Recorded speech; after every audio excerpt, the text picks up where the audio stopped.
I'm back! I don't remember what I was saying last time, but I do remember that I have a few things left to do in this world. A couple of puzzles, I think. Some question marks. Looks like I already got one of the triangles. We have a question mark this way, we have a star, and we have another question mark, and we have another star. Let's go to this one first, since it looks like it's out of the way. Although, it might be up on the bridge.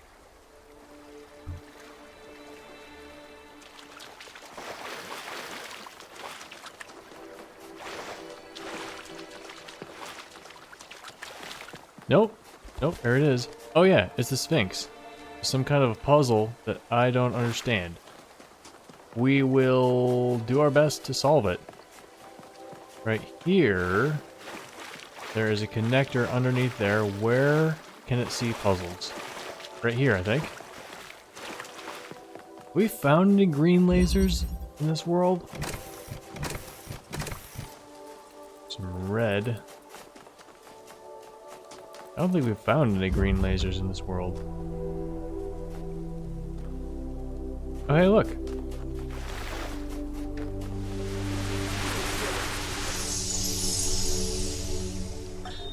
In the early days, humankind lived in a world of unexplained wonders and terrors. The powers of the elements were understood in terms of gods and spirits. After all, how else could one explain thunderstorms and earthquakes? But as the realm of scientific knowledge expanded, the realm of the mystical began to shrink. The sacred grove, as Hegel wrote, was reduced to mere timber. But as superstition retreated, another thing was lost: meaning. In a purely mechanical universe, people yearned for the comfort provided by gods and spirits. But there was no way back. But what about the beauty of the universe? The perfection of everything around us, couldn't they see that? Not sure I can see that, Miranda.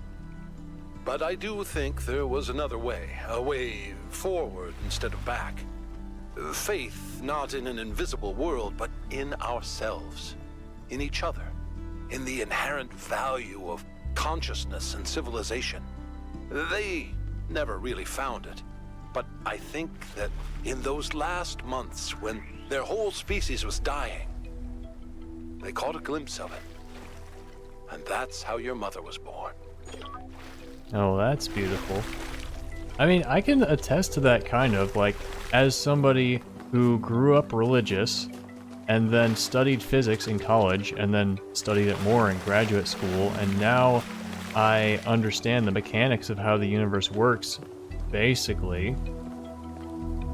There is sort of that way of viewing the world as just like, nothing really matters, it's just all equations and stuff. It's all clockwork with a weird bit of quantum stuff.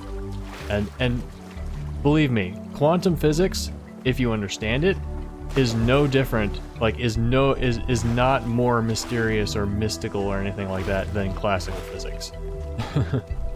The idea that, oh, the quantum physics is where the spirits and love and stuff is, no. That's just made up nonsense.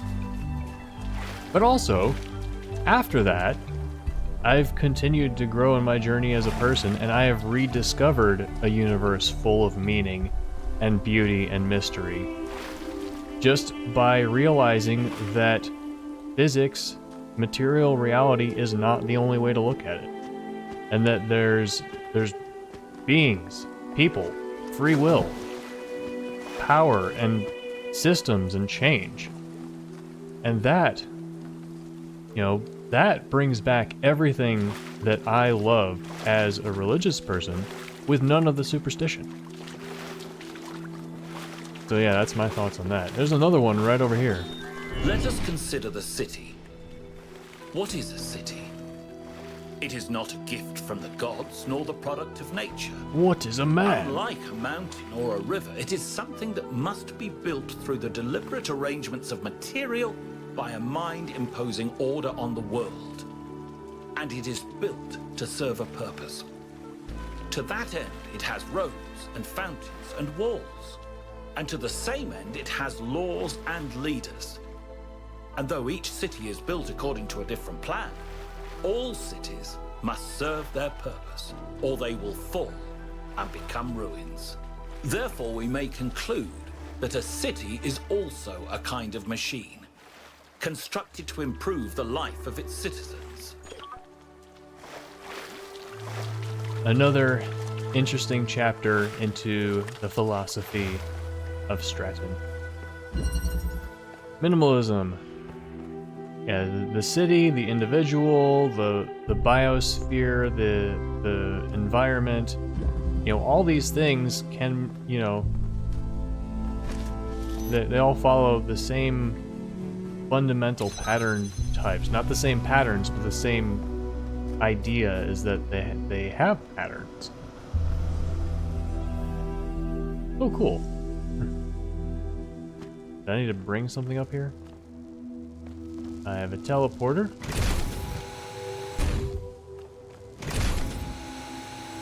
Oh.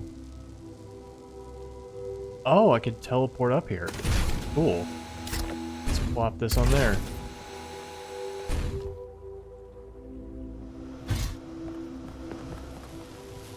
Alright. Now let's... Can't see it from here. Shucks. Can we... Oh, well, we can't bring this back there either.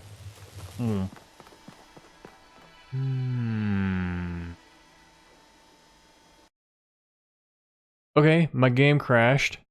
So, hopefully it doesn't happen again. Okay, I'm back. I'm still in the puzzle. Good news is, nothing seems to have changed too much. Let's see, is there... I bet there's a place I can put the teleporter, I can see it from here.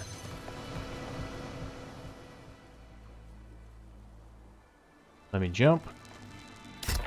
Let's hope it doesn't crash again. Hope it's not just part of this place. If I put it here... Alright. Oh, I can't see through the door, of course. No surprise. Okay, what if I take the fan? Yeah. Fan opens. And now, here. I put it here. Right? No. Where do I put it? I gotta put it somewhere I can see it. Right here, I guess. Just look straight up at it.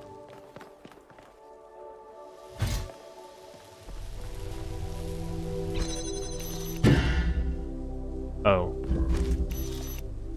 Well, I can still just look straight up at it. Okay, here we go. Open. And now what? We need 2 items, which we have.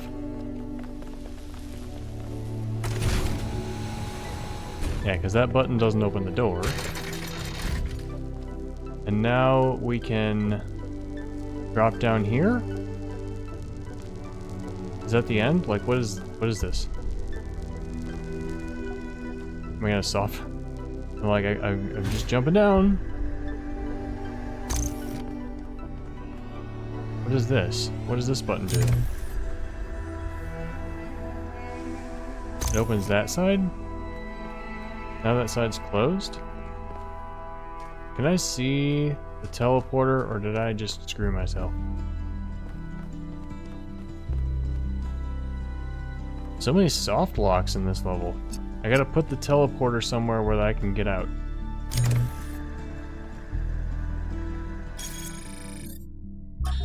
Let us...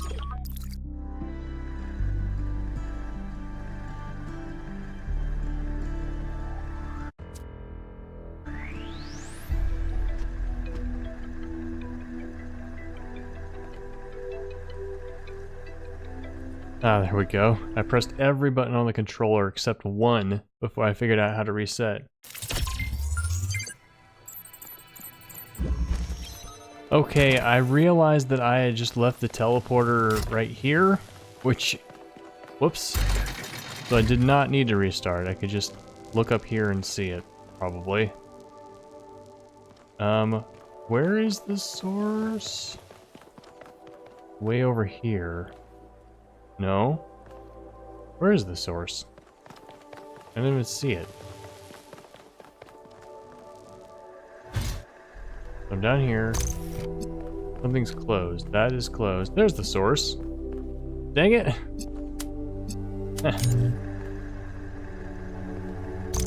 So it has to be off the button. Why can't it see it?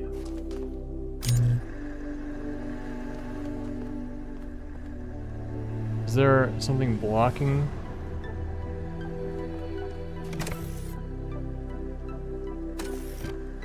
What's blocking? It's blocking the laser source. Why can't it see it? I don't understand. I gotta reset so I can get a closer look. It might be the graphics. Graphics can't let me see this, whatever it is.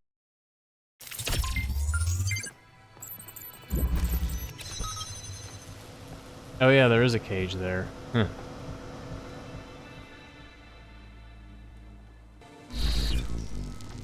So I can't like...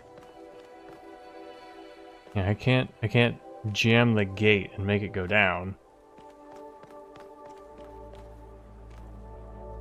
I mean, what if I put the jammer somewhere else? Like, what if I don't put the jammer right there in front of it? I mean, it shouldn't make a difference, right? Like, how can I get the thing? Oh, I just need it to be high up. It's not a connector, it's a storer or whatever. Maybe I can get the teleporter.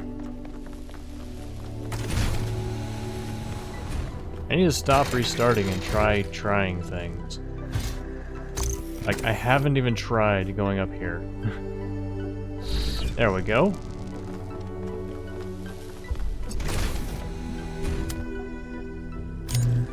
Okay, but I can't get to it from here because I need to have this open, which I can do with my feet. That should be enough.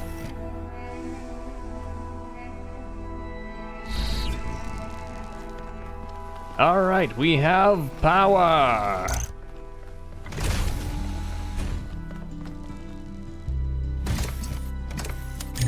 Connecto! Okay, now we've solved all the puzzles. We still have not found a green laser. Well, let's keep going to the question marks. I think this one's up there. Can I jump up here? I just kind of ran past because I thought there would be a more natural ramp. I guess not. Can I get up here?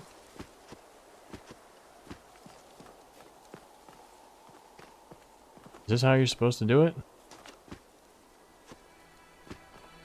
Seems the answer is no, because I can't get any higher.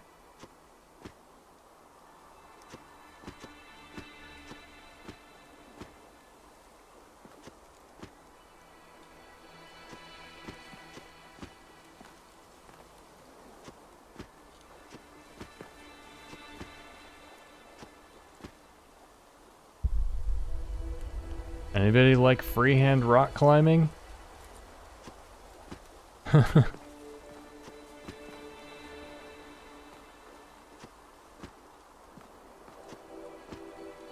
This might be the end of the road. I don't see any path forward or up. This tiny spot, this is the end. This is the last place. Alright. Okay, there's a bridge over there. Maybe I can get up from there. Oh, that goes pretty far. Is this the edge of the world? Might be the edge of the world.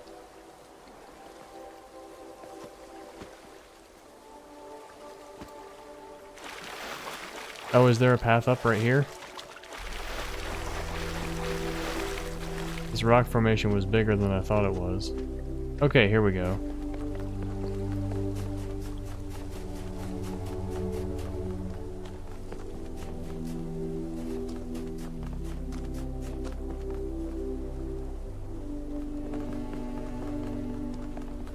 Here we are. Documents, maybe audios. Alright. Santa Chocodikiden XC. City by the Sea. When I realized it was all really over for good, I decided to take one last trip to my favorite places before the symptoms got too much. I would never forget what they did to Chaldiki. Chokidiki. This incredible, wild, rugged place between mountain and sea, with pine trees all the way down to the water. The colors, the vistas, the sheer overwhelming beauty of it all. And they just built all over it. Hideous hotels sprawling like tumors, obscene beach bars blaring their awful music across the sea, even in Cavorotripes. It was impossible not to hate humanity a little for it. The idea of all of it returning to nature, of all the hotels gradually sinking back into the reed fields, was moving and beautiful. But then I went back to Thessaloniki, and for all the ugliness inflicted upon the city, the idea that the people would no longer meet up beneath the Kamara or go for long ambling walks on the promenade or for crepes on Platia Navamdebneb was unbearably sad. The idea of the rotunda just standing there empty after being a sacred place for so many centuries. It made me remember that it's not just beaches and forests that are beautiful, that cities can be more than just streets and noise. Cities can have histories and personalities, and that means something. Who am I writing this for? Do I believe there will be survivors after all? Do I think that crazy robot project I heard about will actually work out? Do I hope that aliens will come to our planet one day and wonder who we are? The truth is, I don't know, but there's something in the love we feel for the beautiful things we have built, as much as our revulsion toward unnecessary destruction that matters. Why didn't our ancestors understand that you can build in ways that make an area more beautiful instead of ruining it? Even if all they cared about was personal benefit, wouldn't that benefit them more? In the long run, yes. But people rarely think about the long-term consequences, especially if there's an incentive to act immediately. And yet most of them were unhappy with the results. Couldn't they see that it was within their control to act differently? Well, it's not always a collective decision what to build, where to build it. It's very often the decision of people with lots of influence and money. Problem solving.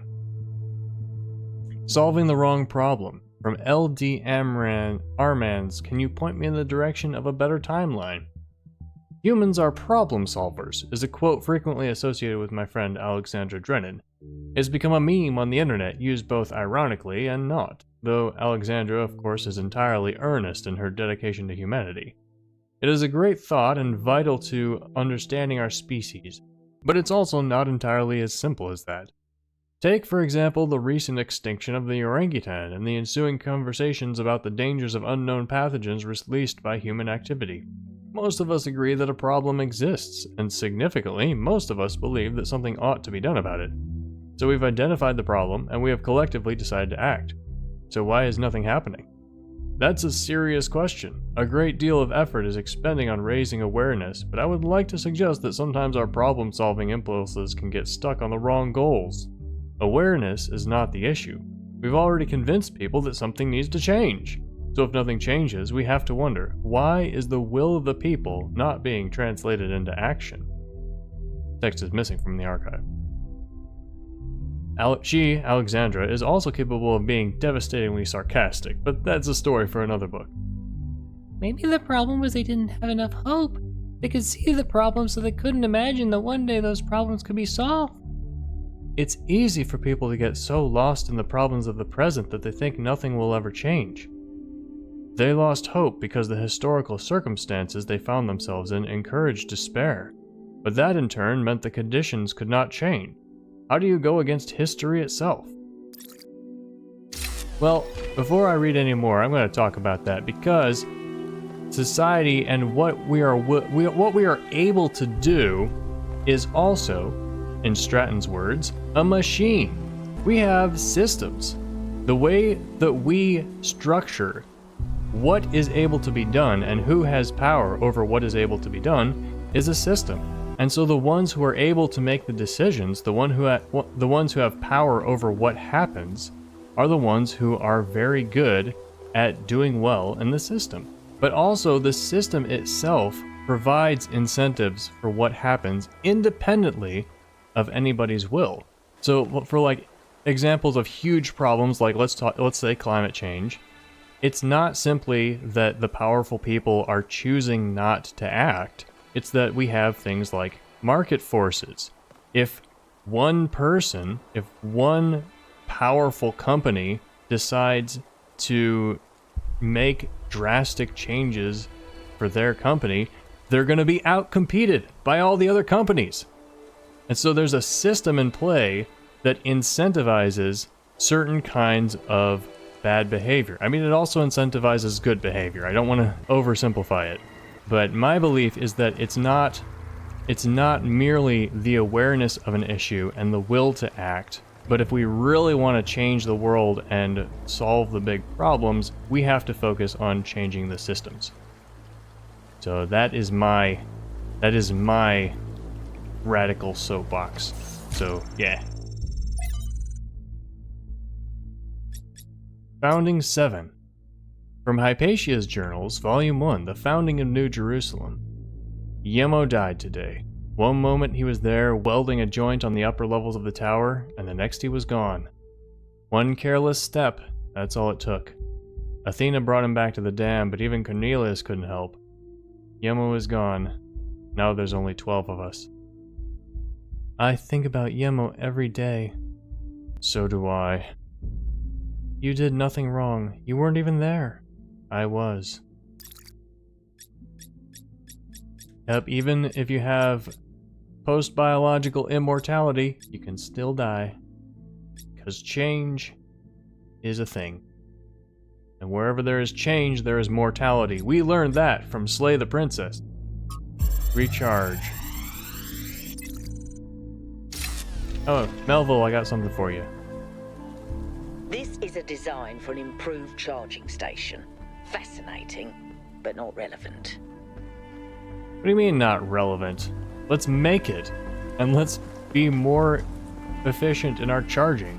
What are you talking about? Alright, now we got 2 more statues. Now I am thinking about the Sphinx picture. And we got this. My first thought is it's a map.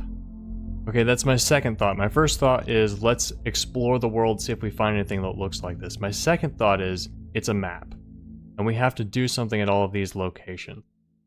However, I'm not sure how to go about viewing the world so that it looks like that. I mean, I'm imagining the sun is... Wait, where's the sun? The sun is this way. I'm thinking this way is probably south, and that is north? I may be incorrect. Also, we learned last time, in the last world, that the top of this picture does not necessarily have to be north.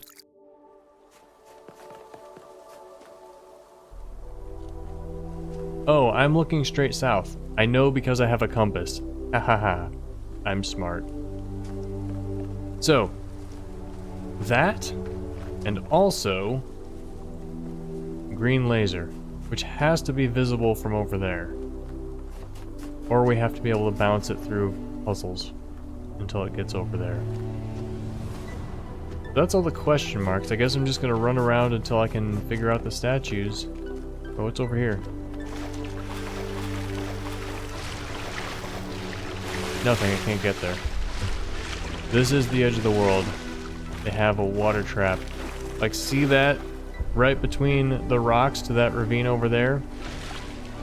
Yeah, I bet you they only made a small portion of that because there's no angle you can stand from where you can see more. Like, I don't suppose this laser is going to be green, and then we can connect this laser to there. So, this connector has to be visible from a puzzle that cannot see the statue. So I'm thinking maybe behind the statue.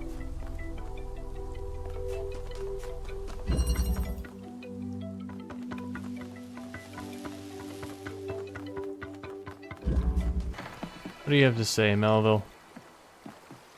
Did something break? Yeah, there's no green laser. What's going on with the megastructure systems? Now, I suspect Byron is still logged in, and his presence has thrown everything out of whack. Entire subsystems are locked down, and everything that depends on those subsystems is disrupted. Okay. Have you heard anything from Byron at all?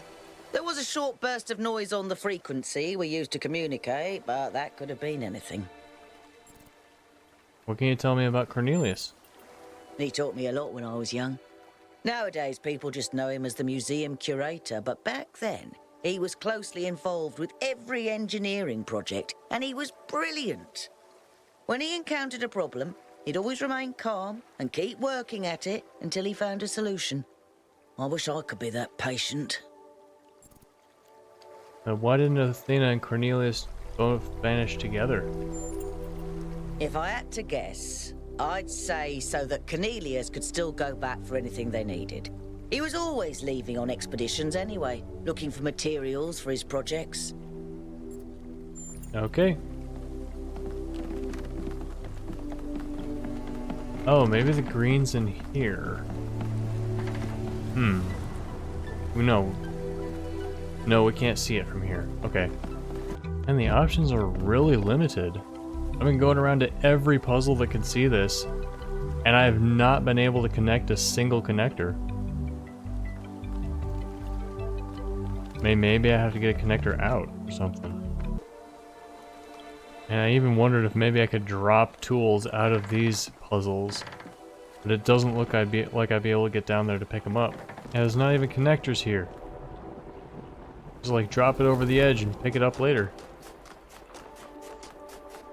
No green laser, no connector that can see that connector. What do I do? I mean, the only thing I can think of is that maybe I want to put transporters around the edges of puzzles somewhere so that I can, like, throw tools out of the puzzles. Like, get this one out by teleporting somewhere. Like, oh, never mind. I can hit it there. It's like straight through that guy's hand. I guess it's next to it. Is there any way I could get a red there? Maybe. No, there's no way I could get both of these at once. Yeah, not even close. Oh! No, never mind, I got it. Okay, so I'm getting a red Pandora. Yeah. Okay, I made it. But it's gotta be green. So, alright. Now I need to find some way to shoot a green laser into this puzzle. Time to go run back and visit all of them again. I mean, there's a blue source in this one, but no green source. This one has blue and red, but no combiner. Starting to think, do I remember a green source in a puzzle somewhere that was unused? Am I imagining that?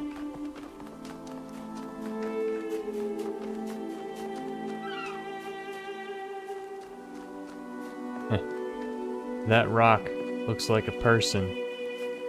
Dang, I could swear that, like, there was a green source in one of these puzzles that we just never used. And no, I couldn't swear it. It's just a memory that I thought I had.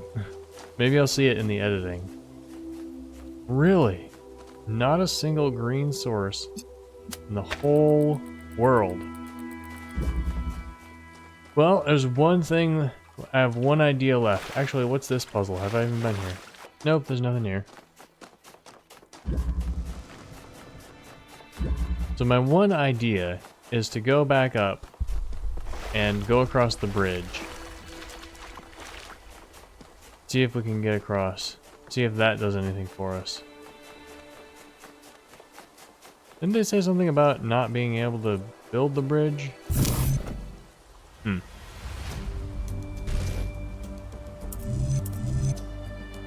Oh, right. I want to change the controls again. Alright. So I rotate it like this. And let's deflect it with this. The button prompts are wrong. That is not how I'm doing it. This seems like a mistake. Let's do that one first. Then this. And then, wait.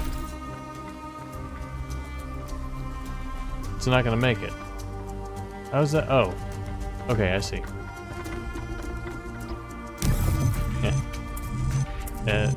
No. Rotate.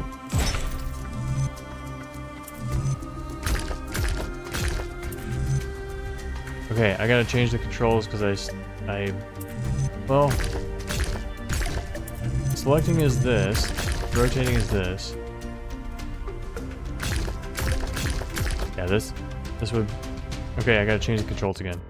Alright, so, rotate using these okay, it is correct now.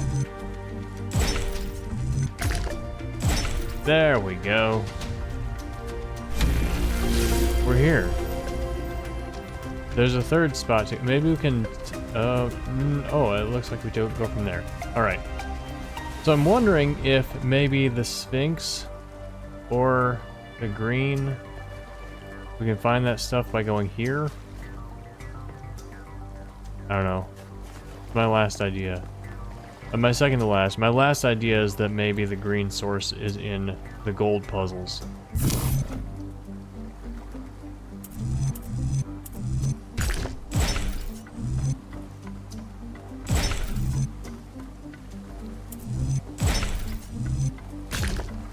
There we go. Alright, ain't nothing wrong with finishing up the world and seeing what happens. If it's a green laser, maybe I'll try to connect to it. What happens if I hop down here? Probably just stranded, right? Or maybe I can walk back.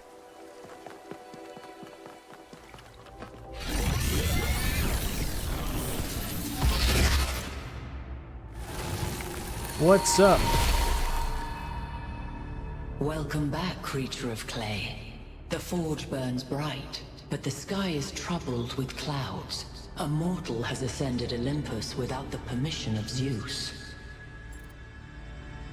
Well, which one of you is Zeus? Tell me where Byron is. Tell me the fate of mortals who trespass. I think we're gonna get a better answer if we ask this. Your friend wanders in dreams, caught between moments. He stands upon the bridge between yesterday and tomorrow, his eyes fixed upon the surface of the sun. And so the workings of Olympus are disrupted. Pandora, fearing the wrath of the gods, has broken the paths to ascension. Okay, so the trespasser is Byron, and Olympus is the megastructure and the particle beings.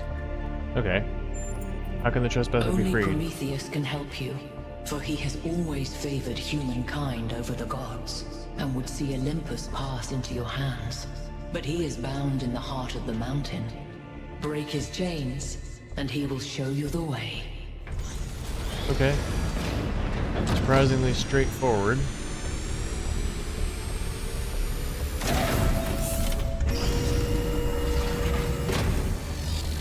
Okay, yeah. This one's red. I think it's safe to assume that Olympus is the entity's term for the megastructure. And it's not pointing that way. It looks like our best chance of rescuing Byron is finding Prometheus and freeing him.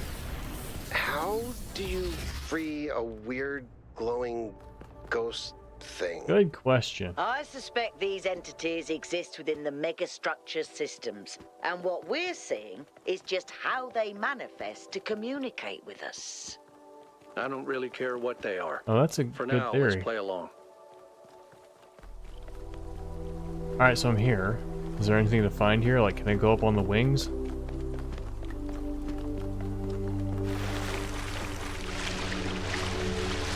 I think the answer is no. That'd be cool, though.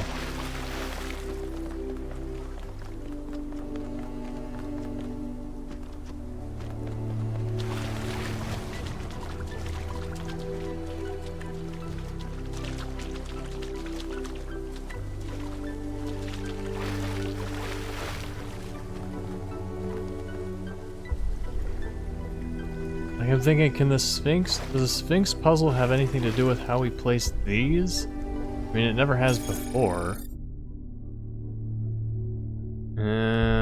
Yeah, I'm not seeing a pattern in that. It's gotta be something to do with this world, right? Yeah.